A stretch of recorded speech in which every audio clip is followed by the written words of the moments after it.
Hello दोस्तों, नमस्कार। एक बार फिर से आप सभी का बहुत बहुत स्वागत है आपके अपने परिवार मैथ्स वाटिका। दोस्तों, मैं हूं रुपेश यादव। आज के क्लास में हम लोग देखेंगे प्रॉफिट एंड लॉस का एक बहुत ही बेहतरीन ट्रिक। बने रहिएगा क्लास के अंत तक। साथ ही साथ आप प्ले स्टोर से मैथ्स वाटिका 2.0 इस एप्लीकेशन को डाउनलोड करके हमारे साथ जो हमारा पेड बैच चल रहा है उसको भी ज्वाइन कर सकते हैं। तो आइए शुरू करते हैं आज के क्लास को। आज का जो ट्रिक है वो आपका इस टाइप के क्वेश्चंस के लिए है, और इस तरह का क्वेश्चन जो है वो अक्सर एग्जामिनेशन में देखने को मिलता है। देखिएगा बोला क्या है। बोला है 40% वस्तुओं को 2% की हानि पर बेचा जाता है, और उसके बाद जो शेष वस्तु है उसको 4% के लाभ पर बेचा गया। अगर इस पूरे लेन देन में, पूरे सौदे में 250 रुपए का लाभ हुआ, तो हमें बताना है कि बेची जाने वाली वस्तुओं का क्रय मूल्य क्या होगा। जो वस्तु बेचा गया है उसका क्रय मूल्य कितना। ध्यान से अच्छा से पूरा कॉन्सेप्ट यहाँ पे समझिएगा। सवाल में यह कहा है कि 40% वस्तु, 40% वस्तु कहने का मतलब 100 में से 40 वस्तु को 2% की हानि पर। तो 40 वस्तु पर अगर 2% की हानि होगा तो 40 दूना 80, कुल हानि कितना का हो जाएगा? 80% का हो जाएगा। कुल हानि कितना? 80। ध्यान से समझिएगा। 40% वस्तु यानी 100 में से 40 वस्तु को अगर 2-2% की हानि पर बेचेंगे तो कुल हानि 40 दूना 80 हो जाएगा। आगे देखिए, अब शेष कितना बचा? तो 40% वस्तु बिकने के बाद बचेगा शेष हमारे पास 60%, क्योंकि परसेंटेज में जब भी हम लोग बात करते हैं तो कोई भी चीज जो टोटल होता है वो 100% होता है। तो 100 में से 40 बिक गया, बचा कितना? 60। तो शेष वस्तु को 4% के लाभ पर, यानी 60 वस्तु पर 4% का लाभ। तो 60 वस्तु पर अगर 4-4% का लाभ होगा तो 60 गुने 4 यानी 240% का लाभ हो जाएगा। तो प्लस क्या करेंगे हम? 240 करेंगे। देखिए, यह हानि था इसलिए माइनस किए, और यह लाभ है इसलिए प्लस किए। और ये जो टोटल हो रहा है वो कितने पे हो रहा है? टोटल जो हो रहा है आपका 100 वस्तु पे हो रहा है, तो हम 100 से भाग करेंगे। इससे यह निकलेगा कि इस पूरे सौदे में कितने प्रतिशत का लाभ होगा या कितने परसेंट की हानि होगी। पूरे सौदे कहने का मतलब है कि 40 और 60 कितना हो जाएगा? 100। तो 100 में कितना परसेंट का लाभ होगा या कितने परसेंट की हानि? अगर प्लस में वैल्यू आया तो लाभ, और माइनस में वैल्यू आया तो हानि। अब देखिए, दोनों में से जो बड़ा वैल्यू होगा उसमें से छोटा वाला को घटाएंगे, तो 240 में से अगर आप 80 को घटाइएगा तो कितना आ जाएगा? 160। और 160 में जब आप भाग करिएगा कितना से? 100 से। जब आप 160 में 100 से भाग करिएगा तो 0 से 0 कैंसिल, और 16/10 यानी कि 1.6। तो 1.6% का क्या होगा? यहाँ पे प्रॉफिट होगा, यानी लाभ होगा। आप बोलोगे सर प्रॉफिट क्यों होगा? क्योंकि यह वैल्यू जो है वो आपका प्लस में आया है। तो पूरे सौदे में जो होगा आपका वह क्या हो जाएगा? पूरे सौदे में 1.6% का लाभ। 16 में 10 से भाग करना है, 10 से भाग करने का मतलब एक अंक के बाद दशमलव। तो पूरे सौदे में जो है, पूरे लेन देन में इतने परसेंट का लाभ होगा। जबकि क्वेश्चन में क्या बोला था? क्वेश्चन में बोल रखा था 250 रुपए का लाभ। इसका मतलब क्या है? इसका मतलब है कि जो 250 रुपए है ना, वह आपका 1.6% का मान है। आप बोलोगे यह कैसे सर?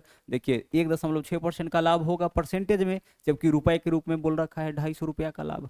तो यह भी लाभ है, यह भी लाभ है, दोनों लाभ है, तो दोनों आपस में बराबर। इसका मतलब 1.6% का मान 250 होगा, तो 1% का मान 250 बट्टा कितना? 1.6।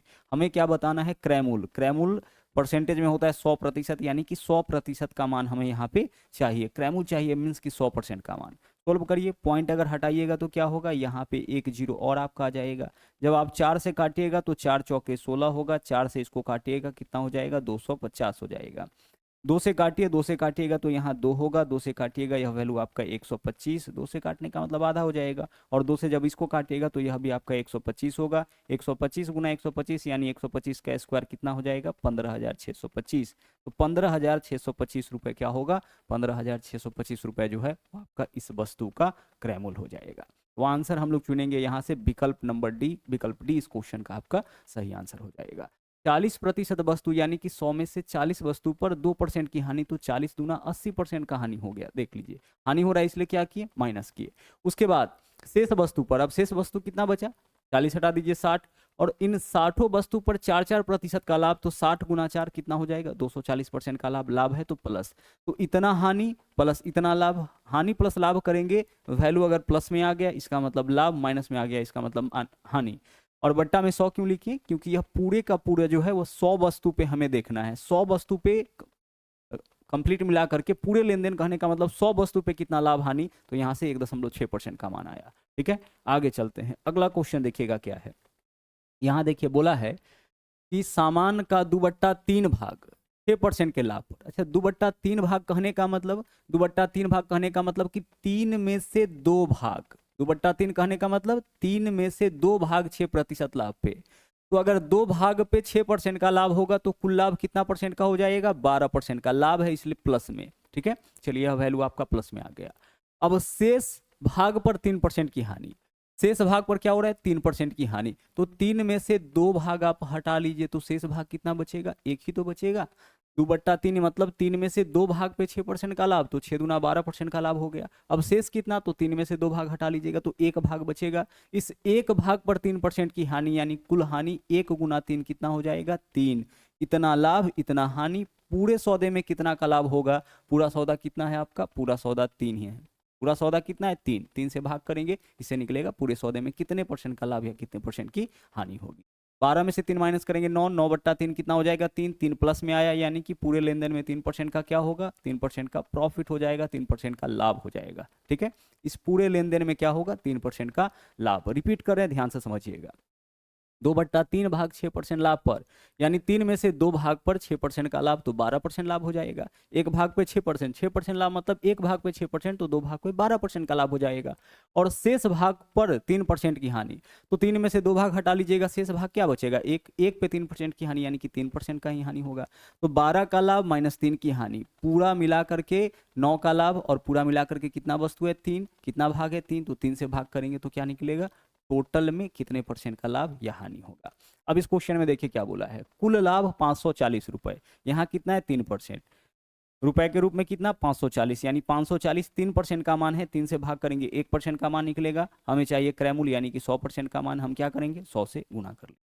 बस इसको सोल्व करिए, आंसर आपका आ जाएगा। 3 से काटिएगा, 18 या 54, 180 हो गया। 180 में 100 से गुना करिएगा, कितना हो जाएगा आपका? 180 के ऊपर 2 जीरो और, यानी 18,000 रुपये जो है वो आपका इस वस्तु का कॉस्ट प्राइस, यानी कि क्रय मूल्य हो जाएगा।